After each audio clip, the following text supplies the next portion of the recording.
Aujourd'hui, je rencontre Nathalie Bernadin, directrice générale de la PCM. Elle discute de ses racines manitobaines, de l'esprit familial qu'elle transmet à son équipe, de nos artistes franco-canadiens qui se démarquent et du grand Gala Triard. Alors, suivez-moi.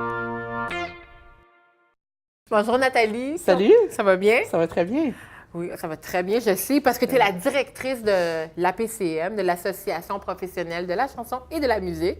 Et depuis que tu es arrivée à ce poste-là, tu as éclaté les choses. Tu as rendu les choses plus gros. Oui, c'est une super bonne chose. Depuis ton arrivée, je pense qu'on a une meilleure connaissance du mandat de l'APCM et aussi des artistes franco-ontariens, surtout ici, puis des artistes hors Québec qui sont sur la scène artistique. Comment tu as pu faire ça, Nathalie? Je travaille pas toute seule. Non, certain. Je pense que, écoute, je viens, moi, d'un petit milieu. Je viens du Manitoba, originalement. Ça fait juste 6 ans, 7 ans que je suis dans la région. Je pense que c'est ce côté familial de communauté qui est vraiment inné en moi. J'ai transplanté ça ici. Puis vraiment pris le temps d'inculquer ces valeurs-là, tant dans l'équipe à la PCM, donc l'équipe des employés, le conseil d'administration, mais aussi les artistes, les membres. Puis je suis fière un peu de cette philosophie-là qui s'est un peu transplantée de personne en personne, mais ça crée vraiment ce sens de communauté-là entre les artistes. Je pense qu'il y a un petit côté contagieux aussi à ça, parce que et les artistes veulent en faire partie, mais la communauté aussi a envie de les découvrir puis de faire partie de cette famille-là. Puis, toi, tu as étudié en mathématiques. Qu'est-ce qui est Tellement pas rapport avec la culture, mais tu baignes dans la culture puis les événements spéciaux depuis très longtemps. Comme tu as mentionné tout à l'heure, tu viens de Winnipeg. Est-ce que ça a commencé là-bas, ton amour? Définitivement. Moi, ma mère, elle a travaillé en agriculture, mère monoparentale dans les années 70. Pas une vie très excitante ou facile. Mais non, ma mère a travaillé dans des festivals, dans des centres culturels. Donc, moi, j'ai grandi dans ces corridors-là, dans ces événements-là. Et je m'étais toujours dit que j'allais jamais passer par là. Pourquoi? Parce que c'était pas évident. Non, c'est pas évident. Parce que, je veux dire, une femme qui travaille dans les années 70, déjà, l'équité salariale n'était pas... Il y avait un écart. Absolument, encore plus important que ce qu'on a aujourd'hui. Puis, chaque jour, c'est pas pareil. L'incertitude financière, l'incertitude de jobs, beaucoup de ces organismes-là culturels sont en dépend de financement public et tout ça. Donc, il y a tout ça qui n'est pas évident. Puis, travailler en agriculture, rarement est accompagné d'un bac ou d'un diplôme quelconque.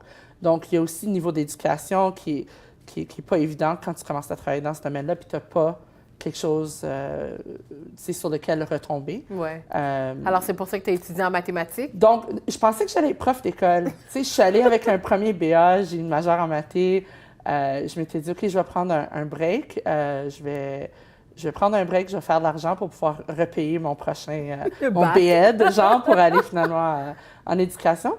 Puis pendant cette année-là, c'était, tout le monde a un moment déclic, là, un moment aha dans leur vie.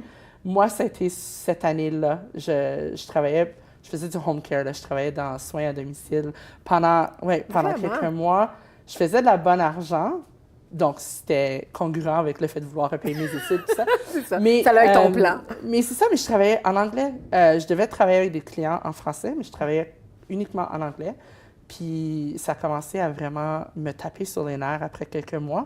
Parce que tu es une fière francophone. Mais tu le réalises pas quand tu es jeune. Bien, tu le réalises moins quand tu es jeune. C'est moins comme un besoin inné, là. Je prenais ça, je pense, pour acquis. Tu sais, que j'étais francophone, que je travaillais dans une communauté où je vivais dans une communauté en français, mais je l'appréciais pas à sa juste valeur. Et c'était quoi le gros déclic? Le fait que tu travaillais seulement en anglais? Oui, c'est à chaque jour, j'allais et j'avais des clients à qui je devais parler en anglais. C'est des clients d'une certaine âge aussi. Donc, tu sais, ça me fait penser à mes grands-parents, ça me fait penser... Puis je me dis, OK, c'est vraiment pas là où je veux être. Donc, il y a un jour, je me suis réveillée, mon moment déclic, je me suis réveillée, puis je me suis dit, j'ouvre le journal, l'hebdo, puis la première job que je veux voir, j'applique. Tu sais, en français. Oui, c'est mon défi que je m'étais donné cette journée-là. Wow! Tu fais confiance à la vie, hein? Toujours. Puis il y a un poste de réceptionniste au Festival du Voyageur. Là, il faut comprendre que, bon, je parlais de ma mère, puis les festivals, bon, elle a travaillé, je pense, pendant 10 ans comme directrice de programmation dans ce festival, Oh, wow. qui est le plus grand festival hivernal de l'Ouest canadien. Donc, quand je tombe sur ce job-là, je me dis, c'est comme ma communauté, je connais ce festival-là, ils répondent au téléphone. Je suis capable, je suis comme surqualifiée pour faire ça. Allô? Mais je vais répondre en français. Donc, ça répond à mon seul et unique critère de job cette journée-là. Donc, j'ai appliqué, puis ça n'a vraiment pas pris longtemps. Dans d'un an, j'étais adjointe à la programmation, Wow. adjointe à la direction générale et adjointe aux opérations. Donc, Dieu. j'étais adjointe pour 3 directions de l'organisme. Et ça m'a permis d'apprendre le côté des demandes de subventions, de l'administration, mais ça m'a aussi permis de développer tout ce côté artistique-là aussi. Puis le poste de direction de la programmation est devenu vacant. Et puis on m'avait demandé d'appliquer dessus. Puis j'ai dit non, je me sentais pas... J'avais 22 ans. Tu te sentais trop jeune pour avoir un poste de direction? Ben oui, absolument.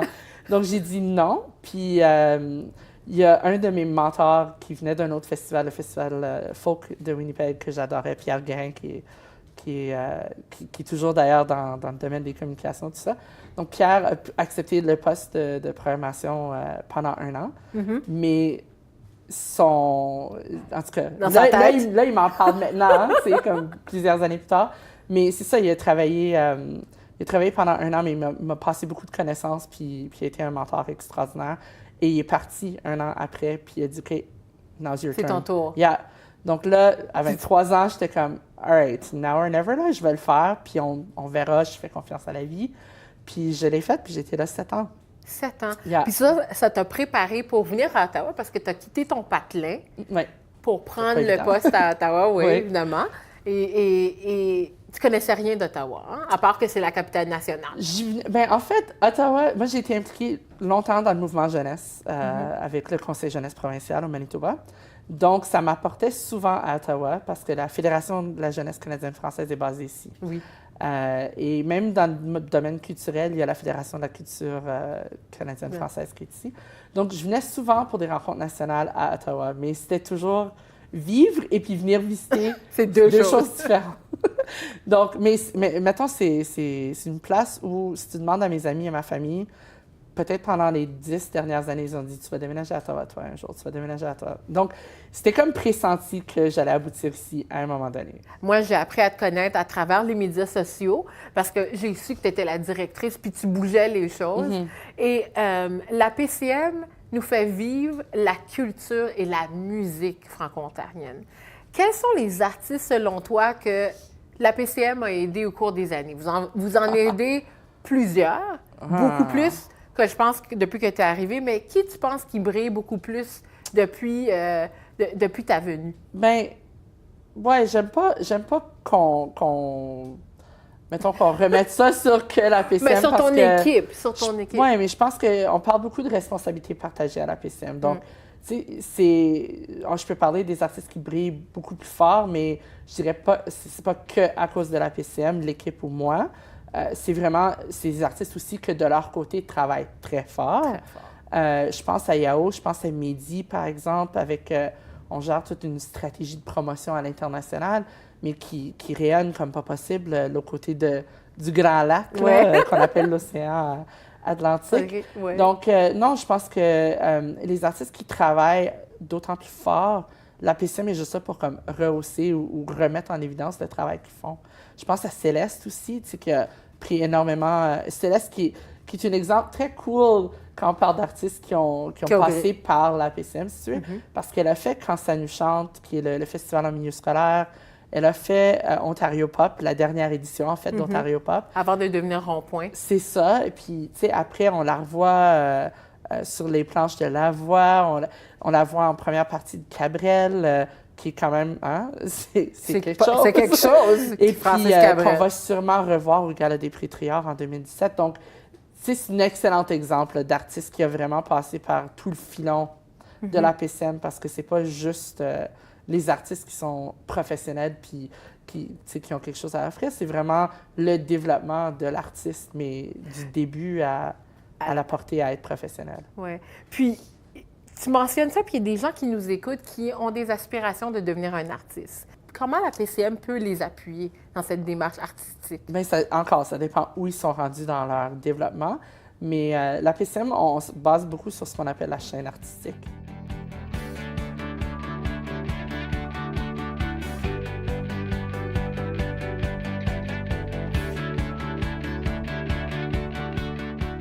On travaille depuis même le milieu scolaire. Mettons, à l'âge de 14 ans, on va commencer à intervenir en milieu scolaire.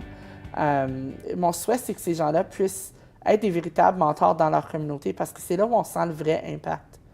Parce que, tu sais, un Damien Robitaille, puis Damien, il s'affiche, puis il vient de La Fontaine, puis il est fier. Mais, il est parti à Montréal, puis on l'a comme perdu. Une Véronique Dicker aussi, tu sais. Ils sont près de nous, mais ils sont quand même... Loin physiquement. Oui, mais tu sais, un Yao que tu vois au centre d'achat, puis que tu vois, c'est important. C'est important que ces artistes-là restent aussi, ou qu'il y ait des artistes qui restent, en fait, dans nos communautés, qu'on puisse les voir, qu'on puisse les côtoyer, qu'on puisse savoir en donnant des ateliers dans nos écoles, en venant, tu sais, en allant faire des entrevues sur des plateaux de télé pour la télé locale. C'est important, tout ça.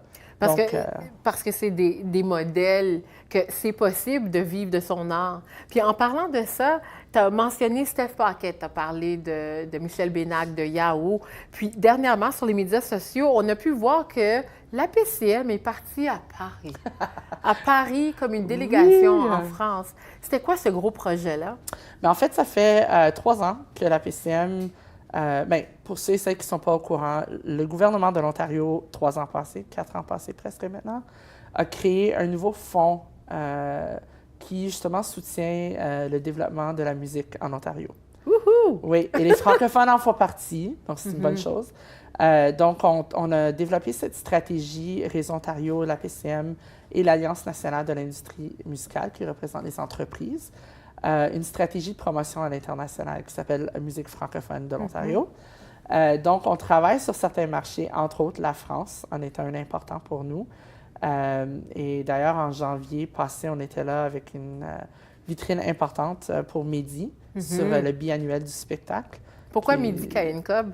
Bien, la sélection des artistes se fait, c'est la PCM qui gère ce processus-là, mais on va vraiment chercher le pouls des internationaux, des professionnels de là-bas, pour nous dire, voici ce que nous, on a à offrir, que ce soit tous les artistes que tu as mentionnés.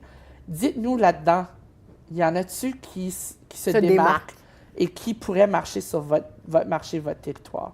Donc, on suit un peu leur tendance, puis on n'est pas encore rendu à un point où on va leur vendre ce que nous, on a envie de vendre sans savoir, tu sais, si ça peut... Alors, c'est chercher, tâtonner un petit peu, puis voir c'est quoi qu'on peut exporter là-bas. Exactement. Donc, Midi, ça avait été sélectionné. On est retourné au mois d'octobre, l'année passée, sur un événement qui s'appelle le MAMA, donc qui est un événement beaucoup axé sur la musique actuelle, qui, là-bas, ça a un différent sens qu'ici, mais là-bas, essentiellement, c'est tout ce qui n'est pas la musique classique ou la chanson française. OK. Qui représente à peu près 90% de ce que font les artistes de la PCM. Exactement. Que ce soit du hip-hop, du rock. Tout ce qui est tendance. Oui, exactement. Donc, cet événement-là est vraiment important pour nous. L'année passée, on est allé en off. Donc, ça veut dire que ça ne faisait pas partie officielle de l'événement.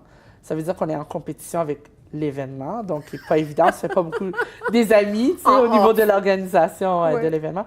Mais on avait loué un bus au centre-ville de Paris, là, dans le quartier Moulin-Rouge, là, Montmartre. Et on avait rempli le bus. 30 personnes, on était remplis, imaginez. Et sur l'autobus, en standing, tu as Midi qui est en train de jouer solo. Et tu as Yao aussi. Donc, à tour de rôle, il performait. On faisait un tour, puis après, on débarquait les 30, on rembarquait un autre 30. 30 passagers qui veulent 30 professionnels de l'industrie qu'on avait sollicités pour venir découvrir. Donc ça avait quand même fait un peu de vague. On s'était fait remarquer et on a été invité à faire un événement on, c'est-à-dire un événement qui fait partie de l'organisation du MAMA cette année. Il y a un autre événement qui est assez important pour la CPCM, puis qui a meublé les plateformes sociales l'année dernière et qui revient dans cette grande année de 2017, qui est le Gala Trior. Qu'est-ce que c'est le Gala Triard? Ben, c'est la reconnaissance de l'excellence artistique. C'est la plus grande célébration de la musique francophone à l'extérieur du Québec. Donc, en gros, c'est ça. C'est un rendez-vous entre les artistes. C'est une occasion pour nous de souligner tout le travail qu'ils ont fait. Mais pas juste les artistes, aussi les artisans, que ce soit les vidéos, les pochettes, tout le travail qui gravite autour de l'artiste, qui est vraiment important hein, pour le rayonnement de ces artistes-là. Et puis, pour nous, c'est un méga party. C'est vraiment mais une fois ou 2 ans, en tout cas, notre party de famille où on peut réunir tout le monde, puis à la fois se poser des questions. Il y a un côté industrie de la musique, là, où on fait des formations, on fait des rencontres importantes et tout. Mais après, il y a le côté célébration, tapis rouge, l'émission de télé où on remet des prix. Donc, cette année, 2017, ça va être assez important, ouais, parce que le gala, cette année, est ouvert non seulement aux artistes de l'Ontario, mais aux artistes de l'Ouest canadien, et il va y avoir une présence de l'Acadie aussi. Wow! Alors, on élargit le marché. Oui, tout à fait. Il y a une autre chose que j'aimerais souligner. Sur les médias sociaux, un moment culminant, c'est où tu as partagé le décès de ta mère, qui t'a vraiment influencé à être la femme que tu es aujourd'hui. Oui. Je veux pas te faire pleurer. Non, mais non, tout à fait. C'était une femme vraiment importante dans ma vie. Comme je disais, je suis un enfant unique, donc, et j'ai grandi seule avec ma mère pendant longtemps, dans des conditions pas toujours évidentes. Non, ma mère, c'était une femme qui a beaucoup influencé ma façon de vivre, ma façon d'être. Puis je la porte beaucoup en moi encore aujourd'hui. C'est une larger than life, ma mère. Hein? Oui. Elle a beaucoup marqué sa communauté. Pendant longtemps, quand je grandissais, j'étais toujours la fille à Jeanne. Le nom de ma mère, c'est Jeanne. Et puis, il y a eu un moment donné dans ma vie où, peut-être après que j'ai commencé au Festival du Voyageur, où j'ai... Parce qu'il y avait ça aussi, tu sais, je prends une job que ma mère a déjà occupée. Donc, tu te fais beaucoup comparer à ta mère toute ta vie. Et puis, il y a eu un moment dans cette carrière-là, ce début de carrière-là, où les gens ont commencé, en fait, à se référer à ma mère comme la mère de Nathalie, au lieu de la fille de Jeanne. Ça a changé. Puis j'étais comme, yes! Finalement! T'as fait ta place. Oui, voilà. Donc, mais en même temps, ta mère t'a tracé le chemin, on dirait. T'as tracé le chemin parce qu'on dirait, en apprenant d'elle, il y a certaines choses que tu possédais déjà. Puis maintenant, tu transposes les façons de Jeanne et les façons de Nathalie ici même à Ottawa. Oui. Ça serait quoi ton plus grand souhait pour les artistes franco-ontariens d'Ottawa? Le plus grand souhait, mais qui continue, qui longue vie à leur carrière, je pense, c'est vraiment... Ouais, c'est vraiment encourageant puis inspirant de les voir aller.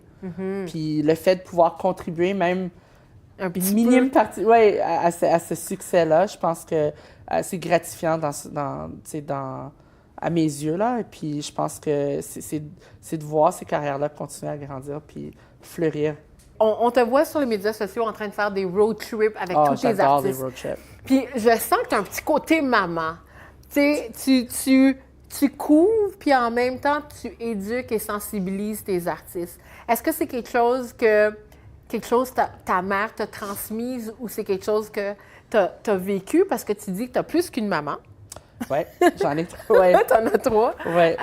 Est-ce que c'est quelque chose que tu veux absolument transmettre ou tu veux couver tes artistes pour qu'ils soient préparés pour qu'est-ce que l'industrie a à leur proposer? Oui, bien, ça revient toujours à cet aspect famille-là. Je sais que je suis très maman. Je suis maman au bureau, je suis maman mes pauvres chums. Hein? Je suis vraiment... Mon côté maternel est très, très fort. Non, je pense que c'est la loyauté est vraiment importante. C'est une qualité, vraiment une valeur importante pour moi. Donc, avec mon entourage, avec les artistes avec qui je travaille, je suis très fidèle, je suis très... donc oui, je les couvre beaucoup, je veille sur eux. Ça peut leur permettre de faire autre chose, d'aller au-delà, en fait, de leur inquiétudes ou de leurs insécurités, etc. Donc, si on est capable d'apaiser ce côté-là, et puis aussi de prévoir les mauvais coups qui s'en viennent pour que tu peux apprendre des erreurs des autres. Donc, je pense que la communication aussi dans un réseau comme celui de la PCM est important parce que là, tu es capable d'apprendre par ceux qui ont déjà passé là avant toi. Et je pense que si on s'ignore l'un l'autre, si les artistes ne se partagent pas ces coups-là, ben on est voué à faire les mêmes erreurs tout le temps. Puis avec les médias sociaux, avec la technologie d'aujourd'hui, il n'y a aucune raison pourquoi on devrait être en train de refaire ces mêmes erreurs-là. Qu'est-ce que tu trouves que les médias sociaux apportent aux artistes et aussi à ton organisme? Des opportunités. Moi, je pense que c'est l'ouverture de maintes et maintes portes. Je pense que la fragmentation du marché, au niveau de la musique en général, l'accessibilité au marché, n'importe qui peut faire un album maintenant, ou presque. La multiplication des offres qui sont mises dans l'industrie pour le public, c'est innombrable. Donc, je pense que les médias sociaux viennent un peu raser la table, mettre un peu tout le monde au même diapason. Tout le monde a la même opportunité, en fait. C'est qui sait s'en servir comme du monde là, et vraiment tirer le plus de bénéfices qui en ressort gagnant. Donc, je pense que les médias sociaux peuvent être à la fois quelque chose de très épeurant et huge à surmonter, mais en même temps, je pense que c'est une opportunité qui est à saisir. Si les artistes qui ne sont pas sur les médias sociaux aujourd'hui sont de nulle part. Se tirent une balle dans le pied. Ouais. Puis pourquoi tu dis que les médias sociaux sont épeurants? Bien, encore, si tu ne sais pas les utiliser comme du monde, je pense que ça peut te faire plus de tort que de bien. Si tu ne sais pas quoi mettre dessus, si tu ne sais pas... Ça peut être niaiseux des fois, mais au niveau de l'étiquette, si tu vas utiliser les médias sociaux puis tu penses que l'idée, c'est d'aller poster sur les murs des autres tout le temps. Moi ça m'agresse quand les gens font ça. Parce que, moi, j'ai beau dire, j'aime partager ce que moi, j'ai envie de partager. Puis, il y a une ligne éditoriale. On en parle avec des experts. Ils parlent souvent de cette ligne éditoriale-là.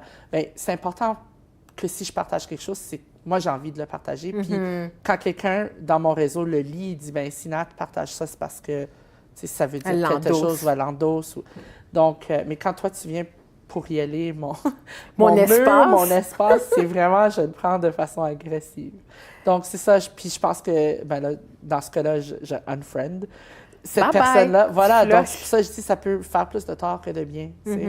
Est-ce que tu as déjà publié un article ou quelque chose que tu regrettes sur les médias sociaux?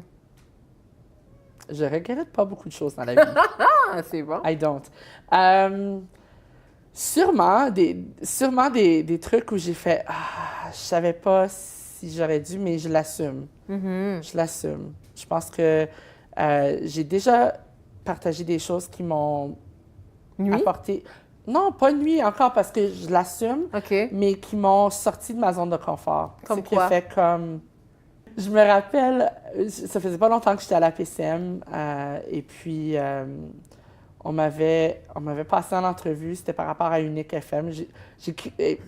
Ça me dérange pas de le dire parce que, encore, je l'assume, mais j'ai beaucoup critiqué, je critique encore souvent Unique FM pour le montant d'artistes francophones qui jouent à la radio communautaire d'Ottawa. Je trouve que c'est trop peu, je trouve qu'on devrait être en train d'en faire plus. Et la PCM travaille avec Unique pour développer des stratégies et tout ça. Mais au début, la PCM a quand même été instrumentale, a beaucoup appuyé l'obtention de cette licence-là et puis la mise en onde de la radio. Et quand la radio a été mise en onde, il y avait beaucoup de musique anglophone qui se faisait jouer à la radio. Ça doit être enrageant pour quelqu'un qui a appuyé un organisme. Et puis, je me suis pas cachée de le dire, mais j'assume parce que si je dis ce genre de choses-là, si je le dis pas dans le dos des gens, en fait, je leur dis à la face, voilà. Mais ça a été ramassé par le droit, qui avait fait un truc là-dessus. Mais regarde, on assume. On est là pour défendre les intérêts des artistes. Et puis, on est souvent là pour dire ce que les artistes ne sont pas en mesure de dire eux-mêmes. C'est ça. Donc... Vous êtes en train de défendre les droits puis les acquis des artistes qui travaillent si fort pour valoriser notre communauté. C'est ça. Mais il y a une chose qu'on a pu remarquer dernièrement sur tes médias sociaux, c'est que tu es en amour par-dessus la tête, que tu as posté. Puis c'est parce que tu parles beaucoup de ta famille, de tes chiens, parce que tu as un grand amour, tu as une faiblesse pour les chiens. Oui, une énorme faiblesse pour les chiens. Puis tu t'attendais patiemment la venue de ton amoureux? C'était tellement difficile, tellement difficile. Tu sais, Parle-nous-en. quelqu'un part pendant 2 mois de temps, mais finit par être parti pendant 4 mois de temps. C'est pas évident. Ouais, T'étais puis- parti où? Au Togo. Donc, c'était pas facile de pas savoir si la personne revient, les conditions de son retour, etc. Puis c'est ça, je pense, comme tu te mets dans la tête que Tous les tu vas pas scénarios. voir. Oui. Si je pars pour la France, je pars 5 jours. Je sais que je vais Retourner. voir ma famille, je vais voir mes collègues de travail, je vais voir mon amoureux dans 5 jours. Mais quand tu pars pendant 2 mois, puis après, C'est 4 le mois. jour que tu es censé de revenir, tu apprends que tu ne reviendras pas, puis tu sais pas quand est-ce que tu vas revenir. C'était c'était pas Difficile. évident. Quand tu as posté ça, j'ai senti, tu as posté une photo de vous deux renouer après ce moment-là. C'était une déclaration d'amour. Moi, je le voyais comme ça. Une grosse déclaration d'amour que la vie vous a remis ensemble. Oui. Cette personne-là, en tout cas, elle bouleverse mon monde, mais dans tous les sens. Là. Donc, ouais. Mais on va continuer à te suivre, ton histoire d'amour pour la musique et ton histoire d'amour avec ton amoureux sur les médias sociaux. Et surtout, de voir évoluer le Galatrior Oui. et les merveilles de nos artistes franco-ontariens avec toi. Tout à fait. Merci. C'est déjà la fin de l'émission. Je vous remercie d'avoir été des nôtres. Continuez de découvrir mes invités et moi sur les médias sociaux. À bientôt.